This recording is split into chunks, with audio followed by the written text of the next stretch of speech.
You are awesome. You are God.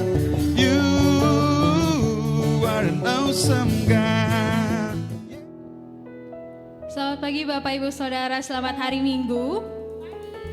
Ini adalah saat yang tepat untuk kita memuji dan memuliakan Tuhan. Mari kita berdoa.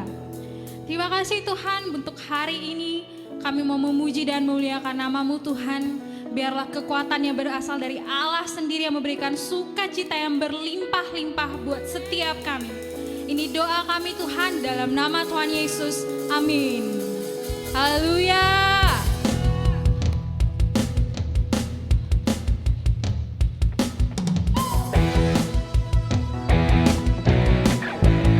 Mari berikan tepuk tangan yang meriah buat Tuhan. Yes Lord. Terpujilah nama-Mu Tuhan, kuat dan penuh kemuliaan. Satu suara kami nyatakan, kebesaran-Mu kekal selamanya. Terpujilah, terpujilah nama-Mu Tuhan, kuat dan penuh kemuliaan. Satu suara kami nyatakan, kebesaran-Mu kekal selamanya. Oh, oh, oh, oh, Engkaulah Raja atas dunia, yang menghancurkan kutuk dan membebaskan jiwa. Kami bersorak, bertepuk tangan. Engkau Tuhan menjaya dan memerintah untuk selamanya. Amin. Sing. Terpujilah nama-Mu Tuhan, ajaib dan penuh keagungan. Satu hati kami nyatakan, kerajaan-Mu kekal selamanya. Say oh, oh, oh, oh, oh. Engkaulah Raja atas dunia, yang menghancurkan kutuk dan membebaskan jiwa. Kami bersorak, bertepuk tangan. Engkau Tuhan menjaya dan memerintah. Engkaulah Raja, katakan dengan keras, atas dunia, yang menghancurkan kutuk dan membebaskan jiwa. Engkaulah Raja atas dunia, yang menghancurkan kutuk dan membebaskan jiwa. Kami bersorak, bertepuk tangan. Engkau Tuhan menjaya dan memerintah untuk selamanya. Yes Lord. Haleluya.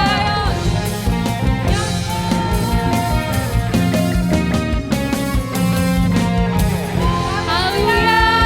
Pujilah nama Engkau Tuhan. Worship you, yes Jesus.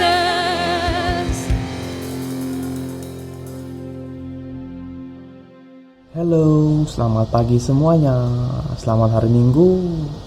Kembali lagi di INZ.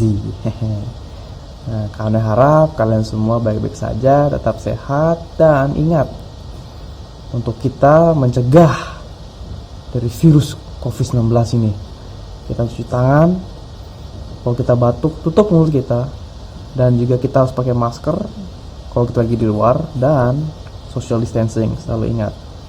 Nah, ngomong-ngomong tentang pandemi nih, nggak kerasa kita ada di bulan Desember, dan kurang kedua mingguan lagi ya, kita sudah masuk Natal loh. Karena kita mendekati Natal, sangat-sangat cepat ya. Jadi rasanya kayak cuman 2020 ini cuma kayak Januari, Februari, Maret, pandemi, dan Desember. Karena mendekati Natal, karena temanya akan lebih ke Natal. Mendekati Natal, kita harus mempersiapkan diri untuk Natal. Jadi judul sharing kalian hari ini adalah Preparing for Christmas. Preparing seperti menghias pohon Natal, atau seperti siapin kado, atau mungkin siapin makanan. Nanti mau makan besar soalnya open house. Yes. Nah ya, kami akan sharing lebih ke preparing our heart for Christmas. Jadi kita menyiapkan hati kita untuk Natal. Nah, karena akan ambil dari ayatnya, akan ambil di Lukas 1 ayat 5 sampai 18. Karena cukup panjang, kalian bisa baca nanti untuk melihat cerita fullnya, tapi kami akan ceritakan mengenai ringkasannya. Ini ringkasannya. Yang pertama, jadi di cerita ini diceritakan ada sepasang suami istri yang ingin memiliki anak. Lalu, tapi mereka sudah lansia atau mereka sudah tua, 60 tahun ke atas, udah tua itu. Dan tapi Tuhan mengaruniakan mereka seorang anak. Walaupun mereka sudah lansia, Tuhan bisa membuat mereka memiliki anak loh. Dan anak ini bukan cuma anak biasa, tapi anak yang luar biasa. Dan melalui anak ini banyak orang akan berbalik kepada Tuhan. Ya, jadi inilah ringkasan dari cerita ini. Nah, sebelum kita masuk lebih dalam, kita doa dulu ya. Oke. Bapak, terima kasih Tuhan untuk pada hari ini. Sekarang kami mau belajar mengenai Lukas 1 ayat 5 sampai 18 Tuhan, dan kami juga mungkin belajar bagaimana kami bisa menyiapkan hati kami untuk Natal yang akan datang nanti Tuhan. Aku berdoa Tuhan untuk Roh Kudus menuntun kami dalam sesi ini Tuhan, agar kami bisa fokus, dan apapun yang kami kurang mengerti, Roh Kudus akan menginterpretasinya, ataupun Roh Kudus akan translate kepada kita Tuhan. Terima kasih Bapak, aku berdoa. Amen. Oke. Nah, kan kita tahu kan, terus gimana dong cerita ini? Lanjutannya terus bagaimana? Oke, then what? Kita tahu tentang suami istri ini, mereka punya anak, dan akhirnya anak ini jadi orang luar biasa. Tapi ada dua hal yang bisa kita pelajari dari cerita ini. Yang pertama, percaya Tuhan menjawab doa lebih dari yang kita minta. Tuhan menjawab doa lebih dari yang kita minta. Nah, resapi itu. Karena kita lihat ya di ayat ini ya, Lukas 1 ayat 15 sampai 17. Ayat ke-15, sebab ia akan besar di hadapan Tuhan, dan ia tidak akan minum anggur atau minuman keras, dan ia akan penuh dengan Roh Kudus mulai dari rahim ibunya. Yang ke-16, ia akan membuat banyak orang Israel berbalik kepada Tuhan Allah mereka. Dan yang ke-17, dan ia akan berjalan mendahului Tuhan dalam roh dan kuasa Elia, untuk membuat hati bapak-bapak berbalik kepada anak-anaknya, dan hati orang-orang durhaka kepada pikiran orang-orang benar, dan dengan demikian menyiapkan bagi Tuhan suatu umat yang layak baginya. Nah, dari ayat ini kan sudah cukup jauh ayatnya ya.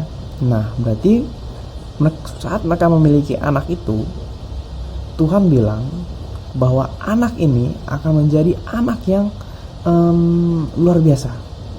Melalui anak ini banyak orang yang akan berbalik kepada Tuhan. Dalam artinya banyak orang yang bertobat, dan mereka akan kembali kepada Tuhan. Dan juga anak ini pun juga memiliki sikap yang baik. Dia tidak minum minuman keras. Apa sih maksudnya minuman keras? Minuman keras tuh kayak minuman yang bikin kita mabok gitu. Itu minuman keras. Nah, tapi kalau untuk minuman keras itu ya begitulah. Terkadang ya kurang bagus gitu. Tapi dibilang kan dia tidak akan minum anggur atau minuman keras. Jadi anak ini etikanya baik. Nah, di ayat ini kita bisa lihat sepasang suami istri ini meminta seorang anak.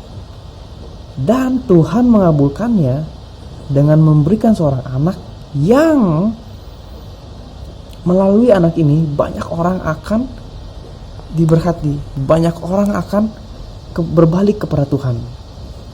Dan juga anak ini akan memiliki sikap yang baik, tidak akan nakal, tidak akan aneh-aneh. Anak ini juga memiliki ya etika yang baik lah. Dari sini kita bisa lihat kan. Dan juga mereka lansia loh. Berarti selain Tuhan akhirnya mengabulkannya, tetapi Tuhan pasti punya rencana sebenarnya. Kenapa begitu? Oke ya. Nah, misalkan nih, jadi sebenarnya sewaktu kita berdoa, sama seperti sepasang suami istri itu berdoa, doa kita itu ya tanda kutip tidak sempurna. Berarti doa kita jelek dong. Udah ngapain kita doa? Loh enggak, bukan gitu. Bukan berarti jelek ya doa kita, atau ya kita nggak perlu doa. Bukan berarti begitu. Tapi kita harus ingat, Tuhan akan mengabulkannya sesuai dengan waktu yang Ia tentukan. Jadi pasti Tuhan kabuli sesuai dengan waktu yang Ia tentukan. Jadi sesuai dengan waktunya. Bahkan ya, Ia dapat memberikan lebih dari yang kita doakan. Jadi kalau misalnya kita minta ini, besoknya mau ujian, Tuhan aku besok mau ujian, aku pengen dapat nilai 90 deh. Dapat nilai 90, terus kita udah belajar, udah begini begitu, tahu-tahu beneran dong besoknya dapatnya waktu kita ujian dapat 92, 95, 98, bahkan sampai 100 nilainya. Kan mantap itu. Contohnya begitu ya. Jadi kalau kalian bikin lebih simpelnya adalah nih, kita berdoa minta sesuatu pada Tuhan, lalu kita apa itu foto orang lompat, kita berani percaya bahwa akan dikabuli. Nah, kayak suami istri itu, mereka tunggu sampai bertahun-tahun loh itu, umur 60-70 tahun mereka sudah lansia, tapi mereka tetap berharap mereka akan memiliki anak. Dan akhirnya jedeng 10 out of 10. Dan kata lain, Tuhan akan menyempurnakan doa kita. Jadi inilah cycle-nya. Kita berdoa minta sesuatu pada Tuhan, kita berani percaya bahwa itu akan dikabulkan, dan akhirnya Tuhan yang akan menyempurnakan doa kita. Bisa diberikan lebih, bahkan bisa diberikan yang lebih baik lagi buat kita. Kita minta 1 permen dikasih 5 permen. Contohnya begitu ya. Nah, next. Yang kedua, percaya pada rencana Tuhan jauh lebih mulia dari rencana kita. Nah, ini kita cek ya. Ayatnya adalah Lukas 1 ayat 13 sampai 14. Tetapi malaikat itu berkata kepadanya, "Jangan takut, hai Zakaria, sebab doamu telah dikabulkan, dan Elisabet, istrimu, akan melahirkan seorang anak laki-laki bagimu, dan haruslah engkau menamai dia Yohanes." Nah, jadi nama kedua suami istri ini adalah Zakaria dan Elisabet. Ayat ke-14, engkau akan bersukacita dan bergembira, bahkan banyak orang akan bersukacita atas kelahirannya itu. Nah, di sini akhirnya mereka mendapatkan anak itu. Anak itu akan dinamai oleh Yohanes. Jadi di sini kita belajar kalau mereka tuh tetap percaya, seperti yang Denah tadi kan, berani percaya. Nah, akhirnya di ayat ini kita bisa bilang bahwa tetaplah percaya pada janjinya, dan tidak perlu melihat apa yang sedang terjadi di sekitar kita. Mungkin kita lihat susah, aku nggak bisa nih bahasa Inggris, atau enggak, aduh susah nih matematika, kayak nggak akan bisa deh. Tapi percaya kalau Tuhan itu pasti akan ada bersama-sama kita. Dia senantiasa akan bersama-sama dengan kita sampai pada akhir zaman. Jadi walaupun kita ngerasa kayak aku kalau buat bikin PR matematika Tuhan nggak ada bantuin deh. Oh, jangan bilang gitu. Tuhan tuh menyertai. Tinggal kita harus berdoa, kita harus ada usahanya, dan kita berani percaya bahwa kita pasti bisa melewatinya. Ya. Terus nih, karena ada nih cerita nih, testimoni nih. Jadi dulu Kanoy pernah banget dulu kayak suatu karena SMA atau SMP kan lupa, enggak kan SMP, karena ingat SMA sorry SMA, karena inget dulu karena pengen gitar baru. Tapi itu karena lagi nggak ada special event, dalam artian ya nggak ada karena lagi nggak ulang tahun, lagi nggak Natal, lagi nggak tahun baru. Jadi kalau untuk meminta suatu hal itu agak aneh gitu. Tapi karena berdoa sama Tuhan kan aku pengen gitar baru ya Tuhan, karena ya gitar aku yang lama ini udah karatan dan juga udah mesti ganti karena emang udah tua banget gitar ini ya Tuhan. Tuh karena bilang gitu kan, doa gitu. Nah akhirnya sedikit cerita, tiba-tiba dong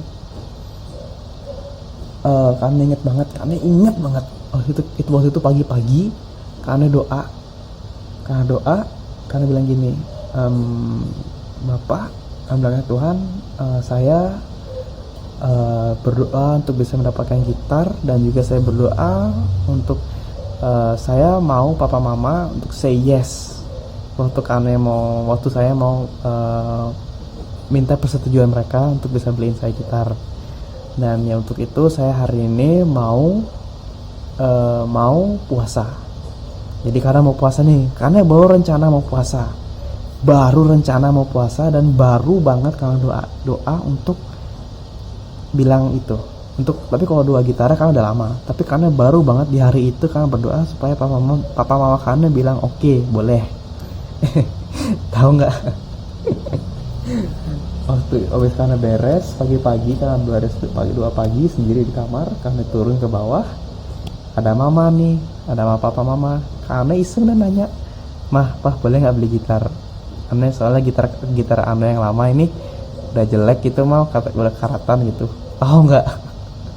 Dibilang boleh dong. Astaga, langsung kayak oh my god, kok bisa ya? Kayak baru banget itu, kayak itu bener-bener wow sekali banget ya, langsung mereka bilang yes. Dan akhirnya kalau nggak salah seminggu 2 minggu terus, karena langsung kamu cari kamu mau gitar apa, cari mereka nggak bilang budgetnya berapa, tapi karena ya sebagai anak yang pengertian ya jangan cari gitar yang terlalu mahal, takutnya nanti mah nggak jadi. Jadinya kalau nggak salah setelah 1 minggu 2 minggu kayak 3 sebulan deh setelah itu, akhirnya kan dapat gitar Kanoy. Dan gitar itu adalah gitar yang Kanoy sering pakai untuk Kanoy mainnya di gereja. Jadi kalau kalian pernah lihat Kanoy main di gereja, Kanoy pakai gitar warna coklat ya kayak coklat ya warnanya ya. Gitar warna coklat itulah. Jadi Kanoy ya sebagai sebagai tanda terima kasih ke Anoy. Jadi ya itu gitar Kanoy pakai secara event gereja, terutama kalau untuk event gereja Kanoy benar-benar usaha untuk bisa pakai gitar itu, karena itu gitar untuk melayani Tuhan, bener-bener untuk melayani Tuhan. Dan gitar itu benar-benar mengingatkan tentang kebaikan Tuhan dengan tentang gimana kalau kita berani percaya, berani malahan Tuhan pasti akan ada bersama kita di situ ya. Itu testimoni Kanoy. Ya pokoknya gitu dah. Nah jadi hari ini kita belajar percaya Tuhan menjawab doa lebih dari permintaan kita. Ya seperti Zakaria dan Elizabeth, mereka meminta anak dan Tuhan memberikan anak yang luar biasa. Bukan cuma sekedar anak dah, tapi Tuhan memberikan anak yang bisa melalui anak ini banyak orang bisa berbalik kepada Tuhan. Dan juga seperti testimoni Kanoy cuma minta gitar, baru Kanoy berencana untuk berpuasa, tapi Tuhan langsung menjawab doa ya. Nah ingat juga, percaya pada rencana Tuhan jauh lebih mulia dari rencana kita. Mungkin di saat itu karena juga waktunya sudah pas dengan waktu Tuhan sudah pas. Oke, sudah saatnya kamu beli gitar baru, silakan. Oke, Papa Mama, hati Papa Mama kamu akan saya lembutkan, langsung bilang oke. Mungkin seperti itu ya, makanya langsung dapat gitar baru. Dan juga mungkin untuk yang dicerita tadi Zakaria dan Elizabeth itu ya beda lagi timingnya, balik lagi ke timing yang Tuhan sudah tetapkan bagi kita. Tapi dari cerita ini yang harus kita selalu ingat adalah untuk mempersiapkan Natal kita harus percaya kepada Dia bahwa apapun yang kita minta, apapun yang kita doakan pasti didengar oleh Dia, oleh Bapa kita, dan akan dikabulkan pada waktunya. Oke teman-teman. Nah setelah kita belajar, karena nanya nih, apa yang kalian sedang doakan saat ini? Itu yang pertama ya, bisa jawab di hati. Dan yang kedua, apa kalian siap untuk selalu percaya hanya kepada Tuhan dan bukan situasi di sekitar? Jadi kedua pertanyaan ini bisa kalian jawab sendiri. Oke? Nah, setelah ini berakhirlah kita sudah sampai di ujung sharing kami pada hari ini, yaitu preparing for Christmas. Sebelum kami tutup, mari kita berdoa ya. Bapak, terima kasih Tuhan, pada hari ini sudah selesai sharing kami pada hari ini. Aku berdoa tentang apapun yang kami pelajari pada hari ini Tuhan, yaitu mengenai percaya kepada Engkau Tuhan, percaya bahwa Engkau akan memberikan yang terbaik buat kami Bapak. Aku berdoa untuk kami bisa memiliki hati yang kuat, yang teguh untuk percaya kepada Engkau, memiliki hati yang tidak mendengarkan apa di sekitar luar, apa situasi di luar, apa kata orang lain, tapi kami hanya fokus kepada janji Engkau Tuhan. Kami percaya Engkau Bapa yang baik, Engkau Bapa yang selalu menyediakan, dan juga Engkau akan selalu ada bersama-sama kami Tuhan. Terima kasih Tuhan Yesus. Aku berdoa untuk Natal pada hari nanti ini Tuhan. Berkati persiapan kami Tuhan, berkati hati kami, hidup kami, agar kami akan menanti Natal dengan damai sejahtera, dengan sukacita, dan dengan penuh semangat Tuhan. Terima kasih Tuhan Yesus. Aku berdoa untuk anak-anak ini, anak-anak Gen Z ya Bapak, agar mereka menjadi anak yang diberkati, mereka jadi anak yang jadi contoh yang baik bagi teman-teman di luar sana Tuhan. Terima kasih Bapak, dan syukur berdoa. Amin. Oke, ya sekali lagi kadang ngomong ya. Cuci tangan, kalau batuk tutup mulutnya, social distancing, dan kalau bisa stay at home. Tapi kalau nggak usah di rumah, diam di rumah aja ya, keluar tapi pakai masker. Oke guys, terima kasih.